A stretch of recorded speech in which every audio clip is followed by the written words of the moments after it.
Thursday?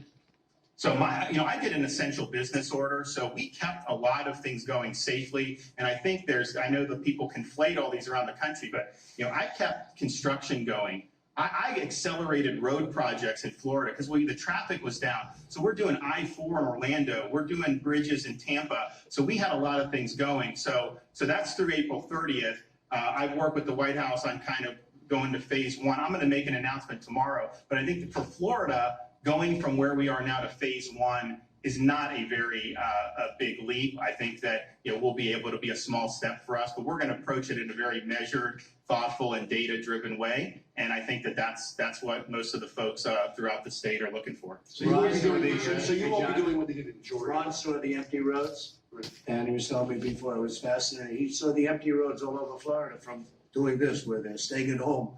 And he said, this is a great time to build roads. This is a great time to fix bridges. They were fixing bridges down there where normally there'd be a traffic nightmare, and they're fixing bridges and there's hardly any traffic. Yeah, so we've been able to accelerate key projects by as much as 2 months. And so as people get back into the swing of things, and this is going to be a gradual process, you're going to end up having reduced congestion probably more than we've ever done in such a short period of time. So I think it was taking advantage of an opportunity. So they do more tests than demand. Is that the norm in this country, do you think? It's true in other places. It's definitely true with Ron. It seems to be true where the governors have done the proper job using us and utilizing the services that we provide, but it is also true in certain other locations. I would say, just so people don't get the misimpression, we have 7 sites in major areas in our state. We have more capacity than we get. These walk-up sites, though, have gone into areas that were underserved. You do have demand there. And so I think we definitely have enough supplies and everything, but I think the key is going to be finding pockets that maybe we're not testing as much. I mean, obviously, we've got testing everywhere in Miami because they have the most cases. We have testing in other parts. So I think this walk-up site is going to give us some confidence that we're going into places that may have been overlooked and giving people easy access. I also just recently suspended any regulations that would prevent licensed pharmacists from administering tests. So CVS and Walmart, you're hopefully, and I think they're interested in doing this, or Walgreens, you could actually maybe go in there and the licensed pharmacist will be able to test you. That's going to be very convenient for an awful lot of people. Mr. President, overall, South Korea has done 5 times more tests than the U.S. per capita. Why is that? I don't think that's true. That is true. You said this morning that the White House said the U.S. passes South Korea virus testing. Who are you with? Yahoo News, and it's not true per capita. Do you want to respond to that? If you have the numbers. Sure, I have the numbers. So remember early on, we pushed tests to the outbreak areas, just like he described. His primary outbreak was in Miami-Dade and Broward County and Palm Beach, so they pushed tests into that region. We did the same thing in the United States. So if you look at every single state that had an outbreak, their testing is greater than anywhere in the world. They're in the 42 per 1,000 range. Your point is taken about individual areas, but overall, we've had 14 times more infections than South Korea. So are we doing something wrong, and why is that? They have a very dense population. Yeah, our epidemic looks much more like the European epidemic. So right now we're tracking very close to the countries in Europe, and we're testing at their rate of their concentrated epidemics and where they're occurring in the metros. I think it really shows the susceptibility of our major cities in the same way they were susceptible in Europe. And so we've been very focused on that. That's not to say that we're not supporting the rural states. We're very much supporting the rural states and very much supporting their testing. There's no state right now in the United States that's tested really less than 1%, which is pretty remarkable when they don't really have significant cases. But we've been really working with states to do sentinel surveillance and also to reach out to our Native American populations as well as our inner city.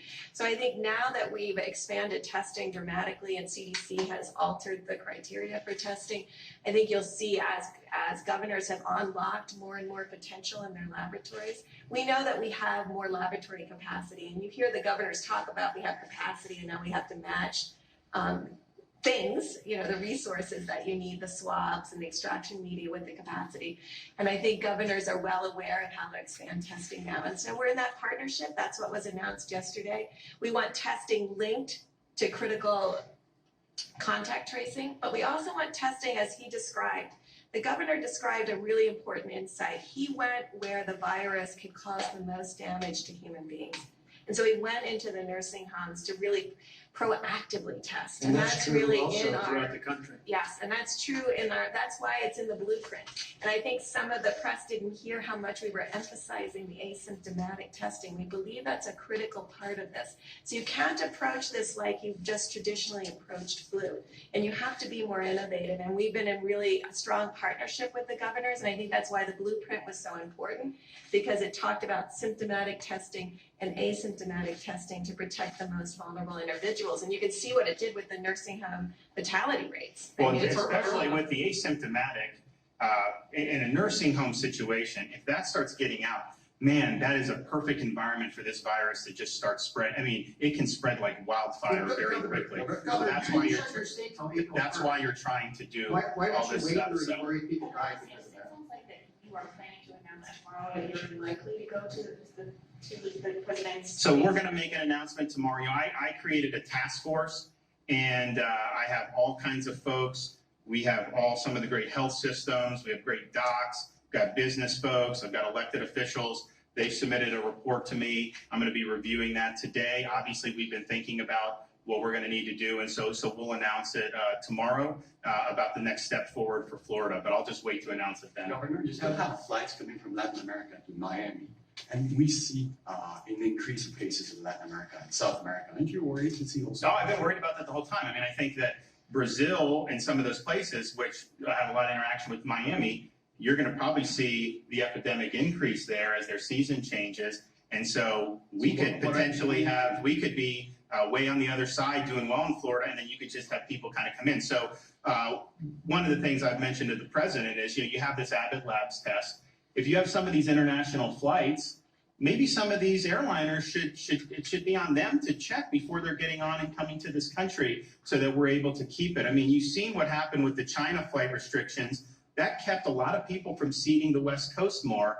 And so if we're in a situation, you could potentially have from hotspots coming in. I think we're technologically more advanced where there should be something like that. So I've been advocating for that. I've talked with some other governors about it. But for Florida, clearly, that's going to be an issue. You look That'll at be cutting off Brazil. I mean, you're gonna. well, not necessarily cut them off, but it's just if you're going to fly to Miami, then the airline should give you the Abbott test and then put you on the plane. But Would if you ever want to ban certain countries? if they were seeding the United States, I think you You'll should let us ban know. them. You'll For be sure. watching and you'll let us know. But I would say in the United States, or in Florida, excuse me, in spite of all the international travel, I mean, we have so many people that go to Orlando, Miami, and all that.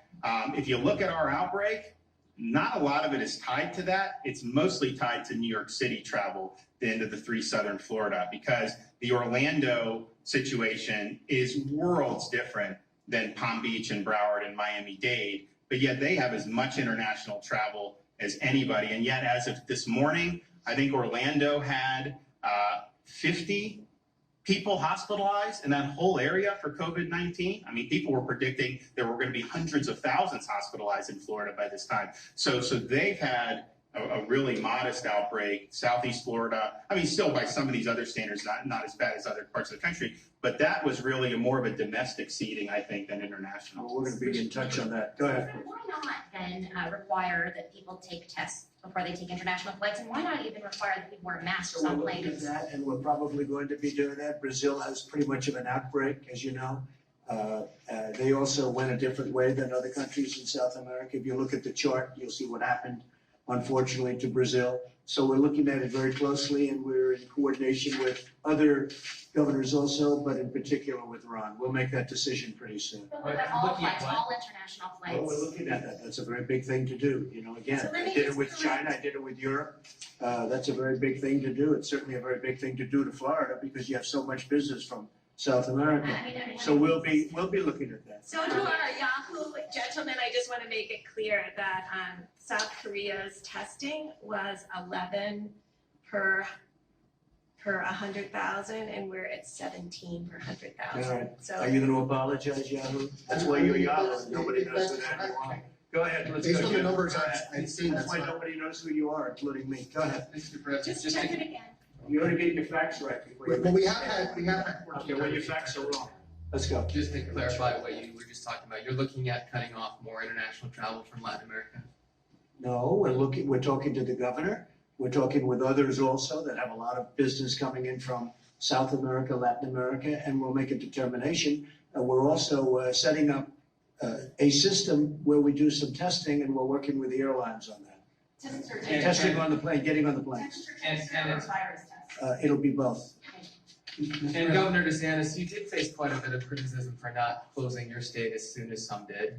There's a lot Yeah, of look at potential. what have the results been. You look at some of the most draconian orders that have been issued in some of these states and compare Florida in terms of our hospitalizations per 100,000, in terms of our fatalities per 100,000. I mean, you go from DC, Maryland, New Jersey, New York, Connecticut, Massachusetts, Michigan, Indiana, Ohio, Illinois, you name it, Florida's done better. And I'm not criticizing those states, but everyone in the media was saying Florida was going to be like New York or Italy. And that has not happened because we understood we have a big diverse state. We understood the outbreak was not uniform throughout the state. And we had a tailored and measured approach that not only helped our numbers be way below what anyone predicted, but also did less damage to our state going forward. I had construction going on, the road projects, but we did it in a safe way, and we did it, I think, in a way that is probably more sustainable over the long term. So I think people can go back and look at all the criticism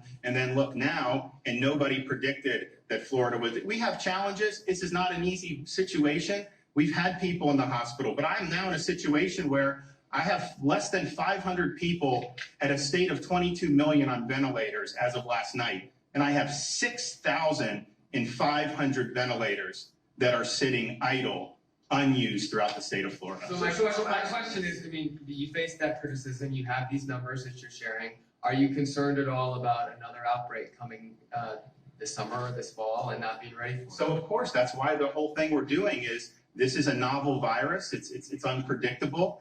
But we're in a situation now where we have so many more tools to be able to detect. And one of the things that I was talking to Dr. Birx about, our Florida Department of Health, we have a fully integrated health system with the counties. We have been doing contact tracing from the very beginning. Now, sure, once the outbreak gets to a certain point, the mitigation is really what you do. The contact tracing is not going to be able to stop like what was going on in New York City. But in Florida, we had such an uneven outbreak. We were doing contact tracing throughout this whole time in parts of the state that the outbreak wasn't as severe. They limited the spread and did it very effectively. And so that's going to be a huge part of what we're doing going forward. And we think that that can be successful. And we're going to have so many more opportunities with sentinel surveillance. We're offensive with the nursing homes.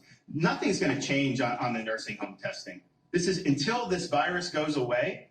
This is the population that is most at risk. In Florida, we have close to 85% of the fatalities have been age 65 or older, and most of them have some comorbidities. And so these are the types of facilities that are the most at risk. So nothing's going to change on that. We're going to continue protecting elderly, and we messaged that very early about the risk, about how they should stay home. I wasn't going to arrest an elderly if they left their house, but we told them limit contacts because you're more at risk. And they listen. That's why you go to a place like the Villages. There were articles written saying, oh, the Villages is going to crash and burn, all this other stuff. They have like a 2%, 2.5% infection rate. We tested 1,200 asymptomatic, and none were found to have the virus. And so this is this message of understanding the risks are different for different parts of our communities and age and health, and continue doing all. So I think what you'll see is, however we move forward, and I'll announce that soon, you're going to see even more attention paid to the vulnerable. And I think that that's what we need to be doing. And Ron said one thing that was very interesting. You talk about ventilators, and ventilators are going to be a disaster in Florida, a disaster, there's not enough. And we send them thousands of ventilators, but in the meantime, you have thousands of ventilators that aren't used, and we'll be able to send them probably to other countries. You'll build up your stockpile. But we'll be able, because other countries, Italy, France, numerous, Spain is very much, we're sending to Spain. I spoke today to Nigeria. They'll do anything for ventilators. We're going to send at least 200 ventilators to Nigeria, probably more than that. So, but ventilators was going to be a big problem, and now we have really I mean, through an incredible amount of work by the federal government, we have a big, beautiful overcapacity. And it's the same thing with testing. The only problem is the press doesn't give credit for that because, no matter what test you do, they'll say, oh, you should have done this. You should have tested 325 million people 37 times. Now, the testing is going very well, but this is a good example of a partnership between the federal government and a state government. Ron has been great. And some of your friends, some of the other governors have done a good job, but some haven't done a very good job, I'll be honest with you. Some have not. But one of the things I think, Jared, he had a team of going about, like figuring out where the ventilators would be needed. So when everyone was talking about 40,000 ventilators in New York, I'm in contact with Jared about Florida, about New York, and he was saying, well, they're not going to need that. And I was like, look, I agree with your numbers. I don't think we need any ventilators in Florida right now. Maybe things will change. So they were ready at a moment's notice to get the ventilators wherever they need. We never got, I think we may have just gotten 100 at the beginning from FEMA, but we never got like an emergency shipment because we didn't need it. But they were absolutely ready, willing, and able to do that once the data suggested They they were on needed to. call. A lot of people expected it. When we read reports from the papers, I'd call Ron and say, Ron, I think we're going to need maybe thousands based on what some phony news organization was saying. And more, number one, it was well handled, but we were ready to move, and we still are. We have more than 10,000. Jared, what do we have, 10,000? More than 10,000 in stockpile. More than 10,000, and it's growing every day. We're Yeah. getting a lot more in than we're sending out. And what we'll be able to do is help other countries, which is a good thing. Not only allies, countries that need help. We're talking about a lot of countries that need help. Jennifer? Mr. President, on the food supply chain, Yeah. is there anything your administration is doing or might be doing in the future to make sure that there's enough meat supplies? Yeah, we're working Should we with ban Tyson. exports We of are. imports? We're going to sign an executive order today, I believe, and that'll solve any liability problems where they had certain liability problems, and we'll be in very good shape. We're working with Tyson, which is one of the big companies in that world, and we always work with the farmers. There's plenty of supply. There's plenty of, as you know, there's plenty of supply. It's distribution, and we will probably have that today solved. It was a very unique circumstance because of liability. Mr. Yes. President, Can you clarify what your intelligence advisors were telling you back in January and February? Were you warned about what was happening with coronavirus and the threat to this country? Should there have been Well, stronger warnings? no, What were you hearing every day? I think probably a lot more than the Democrats, because a month later, Nancy Pelosi was saying, let's dance in the streets of Chinatown. You go back and you take a look at even professionals like Anthony was saying, this is no problem. This is late in February. This is no problem. This is going to blow over. And they're professionals, and they're good professionals. Most people thought this was going to blow over, and you can go. We did, I think, on January, toward the end of January, we did a ban with China. That was a very, I think you just said a little while ago, that was a very important step. And then ultimately, we did a ban on Europe. That was very early in the process, because if you take the ban and you look at it, I was badly criticized by Sleepy Joe Biden, by others. I was criticized horribly. He said all sorts of things. We won't even say it. And then he apologized because 2 weeks ago he put out a statement that I was right. We did a ban, John, as you know, we did a ban. And many people, Democrats, professionals, probably Republicans, said that this would never happen, there'd be nothing, no big problem. You saw that, I think, better than anybody, Deborah. This was after the ban, so obviously I took it very seriously. I'm not going to be banning China from coming in if I didn't take it seriously, and I did that early. So were you getting warnings in your presidential I'd daily have to brief check. I about- would have to check. I want to look as to the exact dates of warnings. But I can tell you this, when I did the ban on China, almost everybody was against me, including Republicans. They thought it was far too harsh, that it wasn't necessary. Professionals, Republicans, and Democrats, almost everybody disagreed. And that was done very early. And that was a big step, because I think we saved, whether it was luck, talent, or something else, we saved many thousands of lives. And Anthony said that, and you were saying that, and a lot of people said it was I think you'd have a much different situation right now if we didn't do the ban. On that, We 40 also did a ban, as you know, earlier. We did a ban on Europe sometime after, but still relatively early. Now, after the ban on travel from China, 40,000 people came into the United States. Those were American citizens largely. In hindsight, I mean, looking back, should there have been steps made to quarantine those people that were coming back or to test There them? were, because in Florida, we had hundreds of people that were under investigation by our health department. They were asked to quarantine for 14 days. Anyone that was coming back from China, the Wuhan area and Hubei province, they were having to self-isolate before they could even get to Florida because that's what you guys did. But we had hundreds of people under investigation during this time. And actually, none of them ended up testing positive, the ones that developed symptoms. I don't think a lot of them didn't develop symptoms, but that was actually being done in Florida. And we were very much viewing it as a China deal. Of course, I think it was, what New York eventually brought it to Florida, but that was being done in the state level. And the people we let back, John, as you know, they were American citizens. What are you going to do? You can't come back into your country. It wasn't like we were thrilled either. I said, well, we have these people coming back, all American citizens, meaning just about all American citizens. There's not much you can do about that. That's Now, what we you- did but do in testing, hindsight, would and you- in hindsight, the states did testing. I know Ron was doing a lot of testing, and the individual states were doing in cooperation with the federal government. But originally it was that, 40,000 people came in. What they don't say, what the news doesn't say, is they happen to be American citizens. How do you keep American citizens? You say they're coming in from China, they want to come back to their country.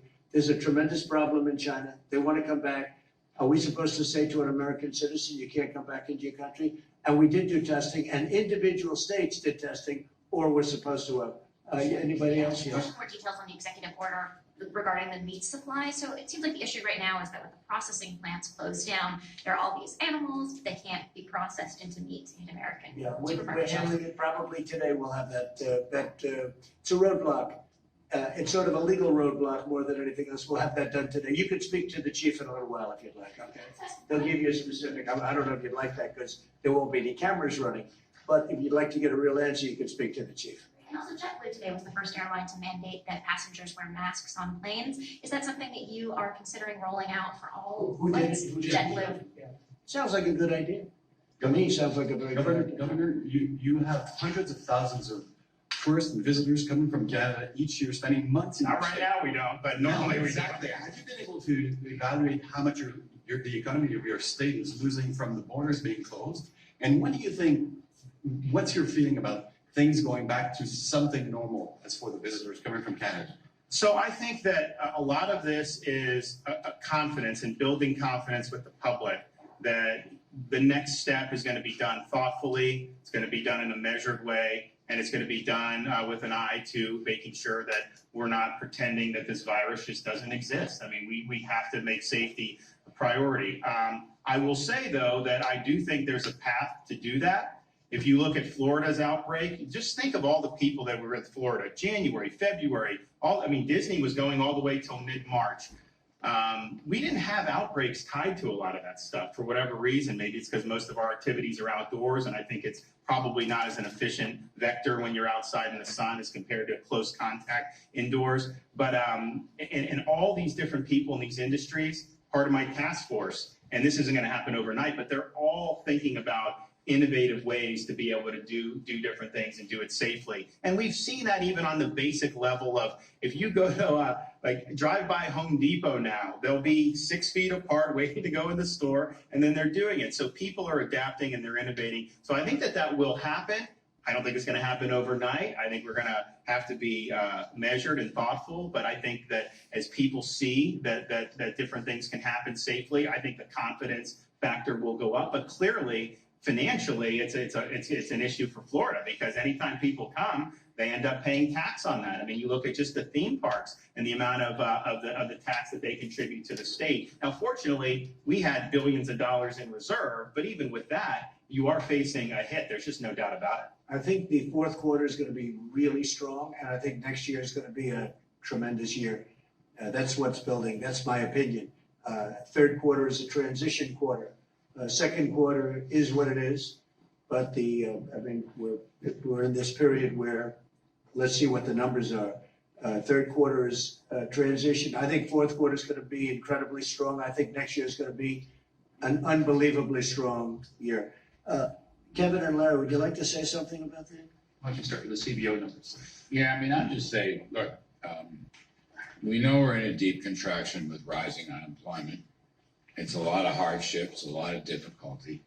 The president's rescue package which really totals $9 trillion between the Treasury and the Fed, has helped to cushion that blow. So that's point number one. We'll take the hit. It's very bad, very difficult. We're doing what we can. As the governor said, as confidence returns with safety features and data-driven, people are anxious to go back to work. And it's interesting to me, the Congressional Budget Office, as well as Wall Street Journal survey of economists, both predicting very significant pickups in growth in the second half of the year, almost 20% growth increases. So that's a good sign. And the president has commissioned us to study middle-class tax relief, middle-class regulatory relief, infrastructure developments, insurance liability protections for small businesses. And again, middle class, I think people are anxious to go to work. There's going to be a lot of pent-up demand. And so I am optimistic about the future. This current situation, as my great friend and colleague Kevin has said, right in here, it is going to be the worst we've seen probably. But nonetheless, that will be temporary. I believe it passes. And that's what some of these surveys are telling us. And Larry, I wanted a payroll tax cut. I thought that would Yes, have you been did. the best thing, but the Democrats did not want to give it to us, so we went a different way, which is fine, but I wanted a payroll tax cut. So Both of us agreed with you, as I I think they recall. should have done a payroll tax cut. So Democrats did not want a payroll tax cut, and I think that's a mistake. Mr. President, Congress comes back next week. Let me try to ferret out the elephant in the room here, potentially, if there is an elephant in the room. What about the idea of aid to states? And Governor, what do you think of this idea from Capitol Hill, Washington, sending money to individual states who may be suffering severely through lost revenues and picking up a lot of the tab here? I think there's a big difference with a state that lost money because of COVID and a state that's been run very badly for 25 years. There's a big difference in my opinion. And, we'd have to talk about things like payroll tax cuts. We'd have to talk about things like sanctuary cities as an example. I think sanctuary cities is something has to be brought up where people that are criminals are protected. They're protected from prosecution. I think that has to be done. I think it's one of the problems that the states have. I don't even think they know they have a problem, but they have a big problem with it, the sanctuary city situation. We'd have to talk about a lot of different things, but we're certainly open to talking, but it would really have to be COVID related, not related for mismanagement over a long time, over a long period of time. You really made that distinction, that much of a distinction. Well, it's a You very, can only imagine very what some simple governors distinction said. to make. Yeah. We're not looking to do a bailout for a state that's been it's unfair to many of the states, most of the states that have done such a good job. Okay, anything else? Thank you. Mr. message? Mr. Follow-up to something you mentioned yesterday, Senator. Say it. A follow-up to a question from yesterday. You spoke about having a sense of what's going on with Kim Jong-un. Can you say whether or not he's in control of this I country? just don't want to comment on it. I don't want to comment on it. I just wish him well. I don't want to comment on I just want to ask you, I'm sure you saw that Congress was supposed to come back next week. Steny Hoyer has just announced that the House will not come back, given that DC as a state still has a stay-at-home order. Is that a good move, wise move, or a bad move? What it. do The you think? Democrats, they don't want to come back. They don't want to come back. I think they should be back here, but they don't. They're enjoying their vacation. And they shouldn't be. Think they're This is a enjoying it? time, yeah, I think they are. I think they are. If you look at Nancy Pelosi eating ice cream on late night television, yeah, I think they probably are. They're having a good time. I think they should be back. I think they should all come back and we should work on this together. Thank you very much, everybody.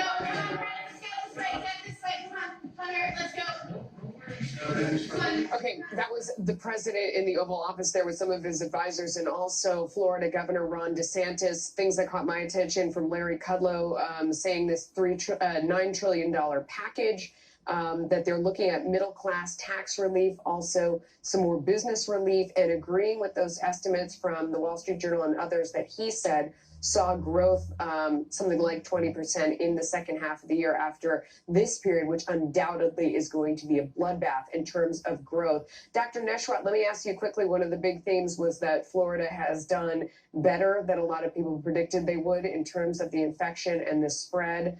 Do you agree with those stats, and what do you think they've done right? Where can they do better? Yes, absolutely. Governor DeSantis is doing what every state and every governor should do. Planning and preparation guided by data with slow rephasing and opening into the economy. And he's focusing on nursing homes where there's areas outbreaks, focusing on underserved populations, African Americans, Hispanic, Latinos, and ensuring contact tracing and testing is available. And I think he's doing all the right things and moving in the right direction overall.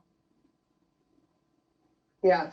Dagan, there was a lot of talk of money there and the rebound. There also, it's worth noting that the Fed has set up a facility. States and municipalities can go borrow money right now if they want to. There's plenty there for them. It's just that they want a gift. And that's how, by the way, Larry Kudlow comes up with that $9 trillion number. That includes, say, the $2 trillion rescue package that was passed, but also the money that the Federal Reserve is leveraging with some of that money in all of these lending facilities to rescue a whole host of corporations and also extending credit in some way to state and local governments. So $9 trillion is 40% roughly of our GDP. So that's an incredible amount of money. But Kevin Hassett, who was sitting on the sofa next to Larry Kudlow, he has made the comment about, the negative shock that's coming to the United States. But we basically do need additional stimulus to make sure that we come back strongly. Juan, what jumped out to you? Well, I think the conversation about what happens in that next package, Melissa, because there's pressure right now from the states for federal help. And you got to remember that, people aren't getting a paycheck or their businesses are struggling, then they can't pay their property taxes. So state revenues right now are hard hit. The president, I think, is drawing a line between states that have been mismanaged fiscally over the last 25 years, is what I think he said, versus states that have been hard hit in terms of financial responsibility for handling the COVID crisis. It's hard to make a distinction if you're a firefighter, a policeman, if you're an EMS person, or in a hospital. All those folks rely on state funds, even our universities. Yeah. Katie, your thoughts? We have about a minute left. Yeah, I thought what President Trump was saying about states have their qualifications for some kind of bailout or help in terms of being mismanaged before, or simply having to need help because they were affected by this disease is going to be key. In Illinois, for example, pension bailout is something that's been talked about, but that was a mismanaged program before this disease hit. I also thought that Ron DeSantis saying that building confidence with the public was an interesting point. And also when he said that he thinks that airlines should take some responsibility for testing on international flights coming into the country, especially into Florida, was another interesting one, and getting airports on board with engaging in the testing process to get the economy back on track. No, it was true. I mean, he talked about people coming into his states. The president said, do you need a ban from Latin America? He said, he sort of punted on that, said, no, not right now. But talked about the Abbott testing specifically, that it would be up to airlines to test people before they came into this country. Thanks to all of you on the virtual couch. Thanks to our audience for watching. We are back here at noon Eastern tomorrow. Outnumbered Overtime with Harris starts now.